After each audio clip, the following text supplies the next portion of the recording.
কাঁচা চামড়ার ন্যায্য দাম পাচ্ছেন না বলে দ্বিতীয় দিনে অভিযোগ করেছেন মৌসুমী ব্যবসায়ীরা। তাদের দাবি, 1000 টাকার উপরে বিক্রয়যোগ্য চামড়া আড়তদাররা কিনছেন 750 টাকায়।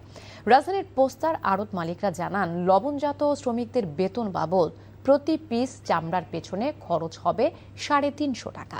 তাই সরকার নির্ধারিত দাম 62 থেকে 67 টাকায় ট্যানারি মালিকদের কাছে বিক্রি করতে পারবেন কিনা তা নিয়ে সংশয় আছে। এদিকে বিকেলে পোস্তার বিভিন্ন আড়ত পরিদর্শন করেছেন বাণিজ্যমন্ত্রী খন্দকার আব্দুল মুক্তাদির। তিনি জানান, ন্যায্য দাম না পেয়ে সড়কে চামড়া ফেলে রাখার কোনো অভিযোগ পাওয়া যায়নি। চামড়া শিল্পে শৃঙ্খলা আনতে জুলাইয়ের মধ্যে পূর্ণাঙ্গ কর্মপরিকল্পনা ঘোষণা করা হবে।